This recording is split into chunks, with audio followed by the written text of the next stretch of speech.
જમ્મુ કાશ્મીરના પહેલગામમાં થયેલ આતંકી હુમલામાં મૃત્યુ પામેલ ત્રણેય ગુજરાતીના અંતિમ સંસ્કાર કરાયા। સુરતના શૈલેષભાઈ અબ્રામા નજીક આવેલ કઠોર સ્મશાન ભૂમિ ખાતે અંતિમ સંસ્કાર કરાયા। પરિવારજનોનું હૈયાફાટ રુદન જોવા મળ્યું। ચાર બહેનોએ એકના એક ભાઈને ગુમાવ્યો। ગઈ રાત્રે વિમાન મારફતે શૈલેષભાઈના મૃતદેહને સુરત ખાતે લવાયો હતો અને રાત્રિ દરમિયાન મૃતદેહ સ્મીમેર હોસ્પિટલના કોલ્ડ સ્ટોરેજમાં રાખવામાં આવ્યો હતો। પોલીસનો ચુસ્ત બંદોબસ્ત પણ ગોઠવાયો। પાર્થિવ દેહના દર્શન માટે સુરત એરપોર્ટ પર મોટી સંખ્યામાં લોકો હાજર રહ્યા। મૃતકના સ્વજનોએ આપવીતી પણ વર્ણવી।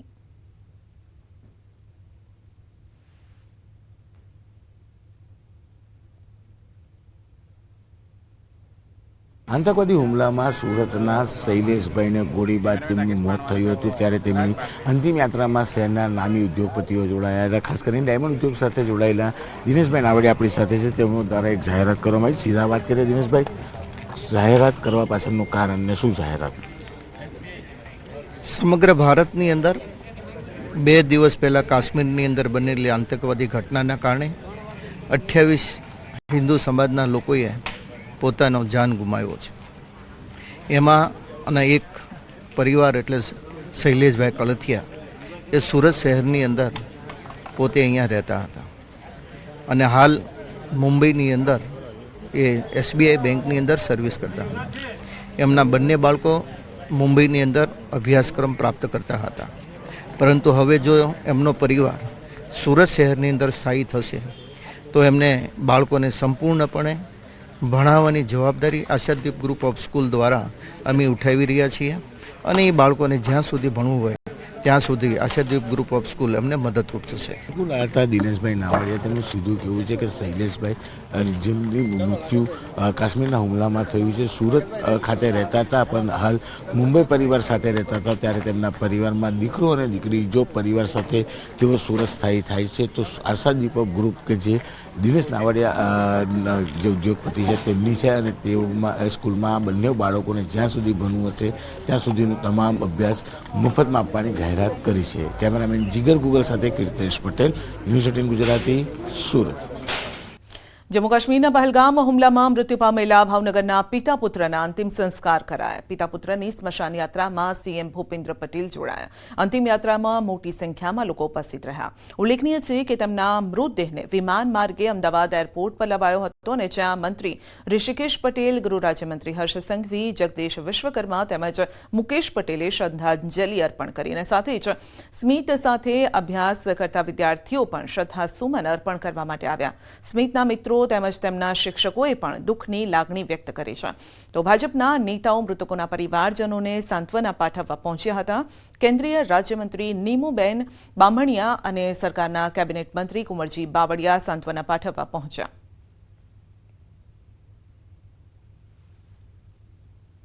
मैं श्रीनगर थी मैं जाता था फरवा। બે દિવસનો પ્રોગ્રામ હતો અને પછી અમે ઉપર ટિકિટ લઈને ગયા એટલે બે ત્રણ ફાયરિંગ, પહેલા તો 2-3 મિનિટ થઈ એટલે ફાયરિંગ થયું અને પછી ફાયરિંગ થઈને હજી ઘડીક રૂકી ગયું અને પછી બધાને વાગવા મળી ગોળીઓ। એમાં દોઢ ભાગમાં મારા ફુવાને અને મારા સ્મિત ભાઈને બેને વાગી ગઈ ગોળીઓ અને અત્યારે એ નથી। શું ઘટના શું ઘટી હતી? તમે ત્યાં સાક્ષી હતા, કેવી ફાયરિંગ થતું હતું, તમે ક્યાં હતા ત્યારે, અને તમે કેવી રીતે આખી ઘટનાને ટેકલ કરીને બચાવ થયો તમારો? મારો તો બચાવ મેં ખુદે કર્યો ને મારા ફઈનોએ કર્યો। મેં મારા એકલા ફઈનો નીચે ઉતાર્યા અને ઘોડામાં બેહાડીને ઉતાર્યા। મુખ્યમંત્રી સાથે તમે વાર્તાલાપ કરતા હતા, એમને શું કીધું, શું સમજાવ્યું કે સમગ્ર ઘટના મુદ્દે તમે વાર્તાલાપ કરતા હતા, શું કીધું? એ બધા આતંકવાદીને જલ્દી ખોજી કાઢશે ને ત્યાં મોટું કારણ એ હતું કે ત્યાં આર્મી નહોતી ને બહુ જ પબ્લિક હતું। સાર્થક, તમે જે સમગ્ર ઘટના જોઈ છે, કેટલા લોકો આ ફાયરિંગ કરતા હતા અને ત્યાં કેટલા લોકો વચ્ચે આ દોડધામ થતી હતી, શું હતું? એ ચારેય કોરથી ફાયરિંગ થતું હતું એટલે તમે ક્યાં હતા ત્યારે? આ ફાયરિંગ ગેટ આગળ જ હતા। ચોક્કસથી તો તેઓ ગેટ આગળ હતા, આ ફાયરિંગ થતું હતું, તેમાં તેમણે પોતે તો બચાવ કર્યો છે, પરંતુ તેમની સાથે તેમના ફૂઈ હતા, એ ફૂઈનો પણ તેમને બચાવ કર્યો છે અને તેમને અત્યારે હાલ તેમના મિત્ર ગુમાવવાનું રંજ જે છે તે વ્યક્ત કરી રહ્યા છે। ખેંગાર રાઠોડ સાથે ગૌતમ શ્રીમાળી, ન્યૂઝ 18 ગુજરાતી, ભાવનગર। પહેલગામ આતંકી હુમલાને લઈ કેન્દ્રીય મંત્રી CR પાટીલનું મોટું નિવેદન છે. આતંકવાદને પ્રોત્સાહન આપતા દેશમાંથી આવેલા લોકોએ ભારત છોડી દેવું જોઈએ. આવા લોકોની ભારતમાં કોઈ જરૂર નથી. આવા લોકોને તાત્કાલિક અહીંથી રવાના કરવા જોઈએ. આવા લોકોનું અહીં કોઈ જ કામ નથી. આતંકવાદીઓએ ધર્મ પૂછી ટાર્ગેટ મુજબ હત્યા કરી છે અને એવી કડક સજા કરાશે કે બીજી વખત કોઈ આવી હિંમત ન કરે. આવા અમાનવીય કૃત્ય વિરુદ્ધ આખો દેશ એક થઈને ઊભો છે.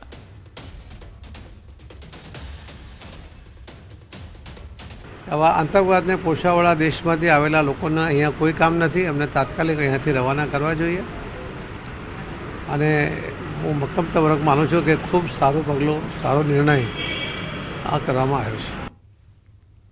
જમ્મુ કાશ્મીરમાં આતંકી હુમલાને લઈ દ્વારકામાં પણ સુરક્ષામાં વધારો. દ્વારકાધીશ મંદિરમાં સુરક્ષામાં વધારો કરાયો છે.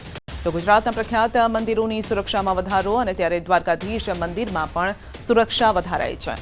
બોમ્બ સ્ક્વોડ ટીમ પણ મંદિરમાં તૈનાત છે. મંદિર આસપાસ વિસ્તારોમાં સઘન ચેકિંગ હાથ ધરાયું.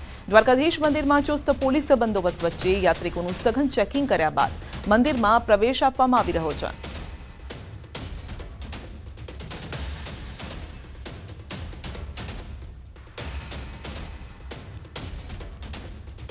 જમ્મુ કાશ્મીરના પહેલગામમાં થયેલા આતંકી હુમલાના પગલે સોમનાથ મહાદેવ મંદિરની સુરક્ષા પણ વધારાઈ છે.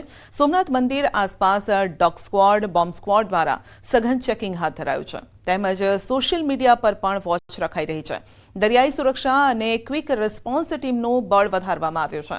તો પથિક સોફ્ટવેર મારફતે હોટેલ, ગેસ્ટ હાઉસમાં આવનાર પ્રવાસીઓની ચકાસણી હાથ ધરાઈ છે.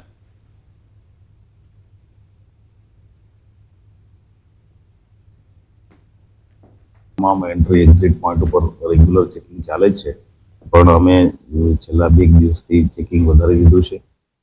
મંદિરનું માટે થઈને BDTS ને એક્સ્ટ્રા ટીમો મૂકવામાં આવી છે. ક્વિક રિસ્પોન્સ ટીમ વધારવામાં આવી છે. સાથે સાથે રાતનું જે પેટ્રોલિંગ છે એમાં પણ વધારો કરવામાં આવ્યો છે.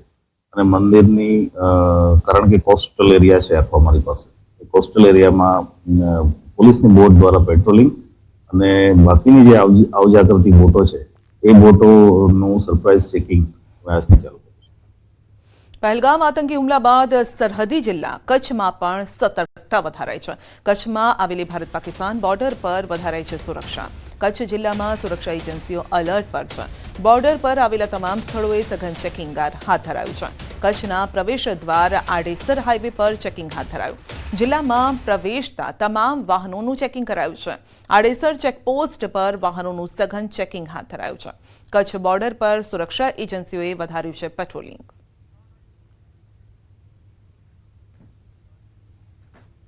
તો પહેલગામમાં જે આતંકી હુમલો થયો ત્યારબાદ ગુજરાતમાં પણ ખાસ કરીને મંદિરોની સુરક્ષા વધારાઈ છે.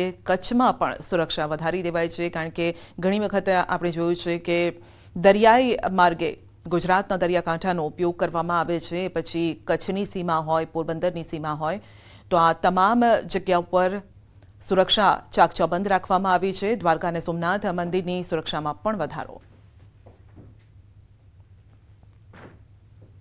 બુલેટિનમાં આગળ વધીશું નાનકડા બ્રેક બાદ.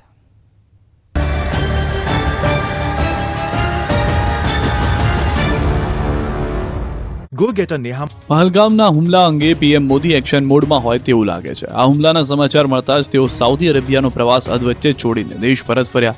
બુધવારે સવારે તેમનું વિમાન દિલ્હી એરપોર્ટ પર ઉતર્યું. મામલાની ગંભીરતાને સમજીને PM મોદીએ સમય બગાડ્યા વિના એરપોર્ટ પર હાઈ લેવલ બેઠક યોજી. તો ગૃહમંત્રી અમિત શાહ શ્રીનગરમાં મૃતકોના પરિવારજનોને મળ્યા અને તેમને સાંત્વના આપી. અમિત શાહને મળતા પરિવારના સભ્યો ધ્રુસકે રડી પડ્યા. માહોલ ખૂબ જ ભાવુક બની ગયો. રડતા રડતા પરિવારના સભ્યોએ ન્યાયની માંગ કરી. અમિત શાહે નજીકમાં ઉભેલા એક બાળકના માથા પર હાથ ફેરવીને દિલાસો આપ્યો. તેમણે લોકોને હિંમતથી કામ લેવા કહ્યું. અમિત શાહે તે સ્થળની પણ મુલાકાત લીધી જ્યાં આતંકવાદીઓએ આ કાયરતાપૂર્ણ હુમલો કર્યો હતો. સુરક્ષા અને ગુપ્તચર એજન્સીઓએ પહલગામ હુમલાના શંકાસ્પદ આતંકવાદીઓના સ્કેચ જાહેર કર્યા છે. તેમના નામ આસિફ ફૌજી, સુલેમાન શાહ અને અબુતુલ્લા હોવાનું કહેવાય છે. ગુપ્તચર સૂત્રોએ જણાવ્યું હતું કે હુમલાનો માસ્ટરમાઇન્ડ લશ્કરે તૈયબાનો ડેપ્યુટી ચીફ સૈફુલ્લાહ ખાલિદ છે. લશ્કરે તૈયબાની વિંગ ધ રેઝિસ્ટન્સ ફ્રન્ટ એટલે કે TRF આ હુમલાની જવાબદારી સ્વીકારી છે. પહલગામમાં થયેલા આતંકી હુમલાના ઘેરા પ્રત્યાઘાત સમગ્ર દેશમાં પડ્યા છે. આતંકવાદ અને પાકિસ્તાન સામે લોકોનો આક્રોશ ફાટી નીકળ્યો છે. લોકો રસ્તાઓ પર બેનરો સાથે વિરોધ કરતા નજરે પડી રહ્યા છે. ગુજરાતીઓના મોતથી સમગ્ર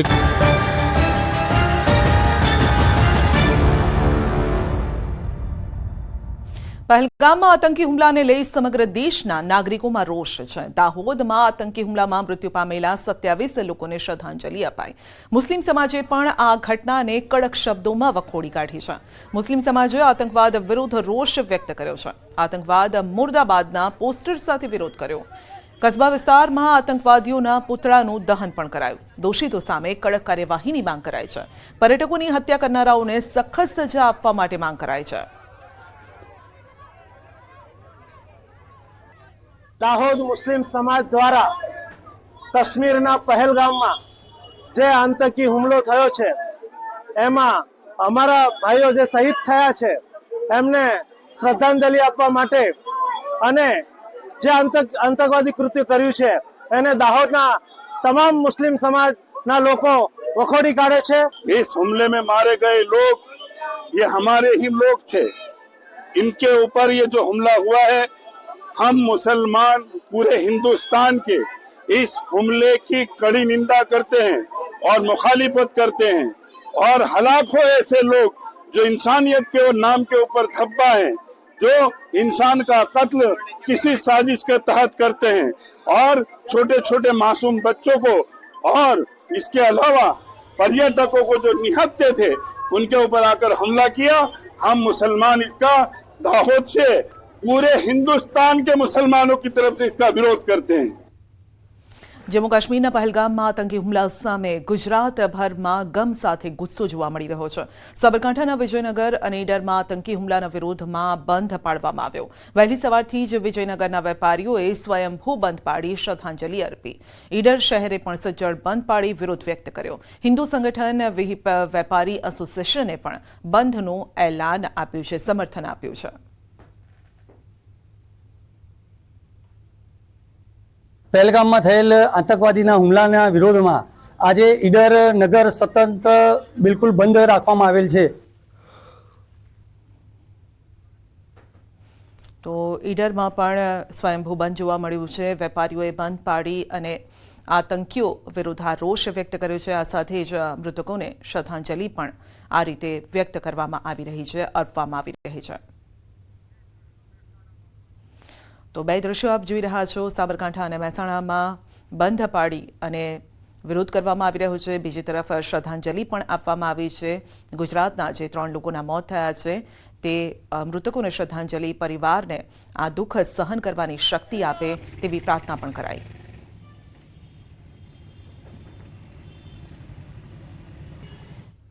તો કેટલાક ગુજરાતી પ્રવાસીઓ જમ્મુ કાશ્મીરમાં પ્રવાસે છે, જેઓ પણ પોતે સુરક્ષિત હોવાનો વિડીયો શેર કરી અને દાવો કરી રહ્યા છે. અને હાલ જામનગરના પરિવારના પ્રદીપભાઈ રાવલ અને તેમનો પરિવાર હેમખેમ હોવાનો દાવો કરાયો છે.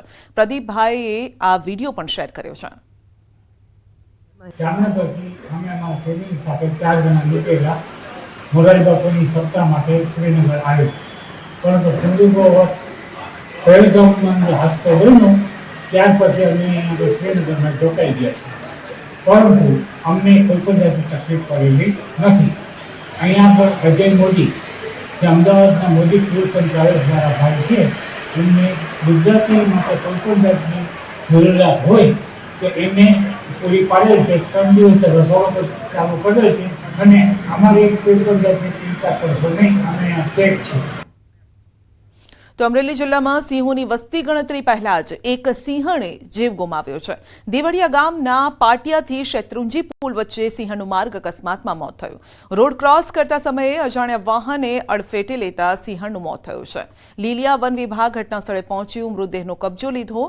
સિંહણને પીએમ માટે એનિમલ કેર સેન્ટર ખસેડાય છે અને સાથે જ તપાસ પણ હાથ ધરાઈ. વધુ અપડેટ મેળવીશું સંવાદદાતા રાજન પાસેથી. જી રાજન, એક સિંહણનું મોત થયું છે અકસ્માતે. બિલકુલ સંધ્યા, અમરેલીથી સાવરકુંડલા તરફ જતા રોડ પર શેત્રુજી નદી નજીક હાઈવે પર જ આ સિંહણનું મોત થયું છે. આજે વહેલી સવારે આ ઘટના બની હોવાની પ્રાથમિક માહિતી છે અને કોઈ અજાણ્યા વાહને સિંહણને અડફેટે લઈ તેનું મોત નિપજાવી વાહન ત્યાંથી ફરાર થઈ ગયું છે. સિંહણના મૃતદેહનો કબજો લઈ અને પીએમ માટે ખસેડવામાં આવ્યો છે અને વાહનની શોધખોળ પોલીસ અને વન વિભાગ દ્વારા કરવામાં આવી રહી છે. સંધ્યા જી, આપનો આભાર.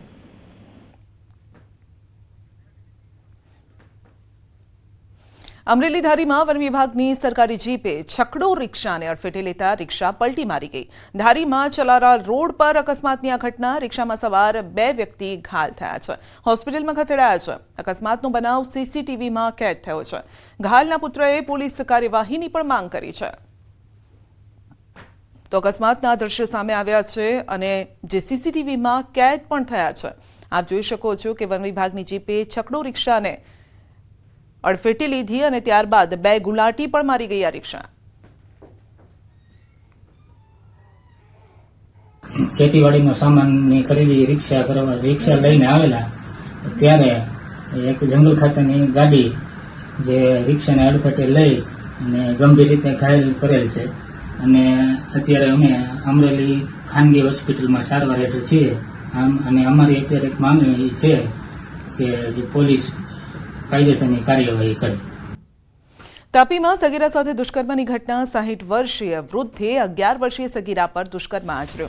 તાપીના છેવાડે આવેલા ઉચ્છલ તાલુકાની આ ઘટના છે. પેપ્સીકોલાની લાલચ આપીને દુષ્કર્મ આચરવામાં આવ્યું.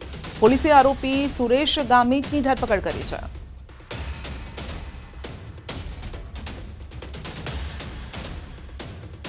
અગિયાર વર્ષની બાળા જે એક દુકાને વસ્તુ ખરીદવા માટે ગઈ તે વખતે આરોપી નામે સુરેશભાઈ નુરજીભાઈ ગામિત ઉંમર વર્ષ 60ના તેઓ દુકાનની અંદર હતા અને આ દીકરી પેપ્સી કોલા લેવા માટે ગયેલી તે વખતે આ બાળાને ઘરમાં બોલાવી અને આરોપીએ દુષ્કર્મ આચરેલ.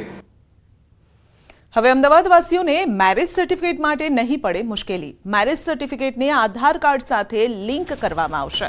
આધાર કાર્ડના આધારે જ મેરેજ સર્ટિફિકેટના નામ લખાશે. એમસીની સ્ટેન્ડિંગ કમિટીમાં આ ચર્ચા કરાઈ છે. મેરેજ સર્ટિફિકેટ અને અન્ય ડોક્યુમેન્ટ અલગ અલગ હોવાથી આ મુશ્કેલી પડતી હતી.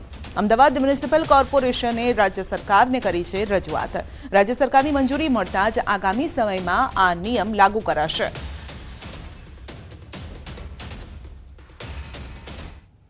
મેરેજ સર્ટિફિકેટ આપણે વાત કરીએ કે સુધારા સાથે આધાર લિંક સાથે કરવામાં આવે. પરિણામે જે મેરેજ સર્ટિફિકેટમાં મેળવવા માટે ઘણા લોકોને સેન્ટર પર ધક્કા ખાવા પડે છે. ધક્કામાંથી મુક્તિ મળશે, સરળતા મળશે. તદુપરાંત જ્યાં આગળ મેરેજ થતા હોય છે તેવા તમામ હોલો પર QR સ્કેન દ્વારા મેરેજ સર્ટિફિકેટ માટેનું ફોર્મ પણ સ્કેન કરી શકાશે. સુરેન્દ્રનગરમાં યુવાન પર જીવલેણ હુમલો. સીસીટીવીમાં કેદ થઈ છે હુમલાની ઘટના. હુમલાખોરોએ યુવકની કારમાં પણ તોડફોડ કરી છે. ચોટીલાના વાવડી ગામના બોર્ડ પાસેની આ ઘટના છે. તો ઝઘડાના બંદૂક બાબતે યુવાન પર હુમલો કરાયો. ઈજાગ્રસ્ત યુવાનને સારવાર માટે રાજકોટ લઈ જવાયો. તમામ હુમલાખોર પોલીસ પકડથી દૂર છે. તો યુવાન પર જીવલેણ હુમલો કરવામાં આવ્યો છે. એકના હાથમાં લાકડી દંડા જેવું કંઈ સાધન જોઈ શકાય છે અને તેઓ ચર્ચા કરી રહ્યા છે, વાતચીત કરી રહ્યા છે. જોકે ત્યારબાદ આ વાતચીત વધુ ઉગ્ર બની જાય છે. બીજો એક વ્યક્તિ પણ હાથમાં દંડો લઈને ત્યાં પહોંચે છે. આસપાસ 3-4 લોકો અન્ય પણ જોવા મળી રહ્યા છે અને ત્યારબાદ આ મારામારી સુધી મામલો પહોંચી જાય છે.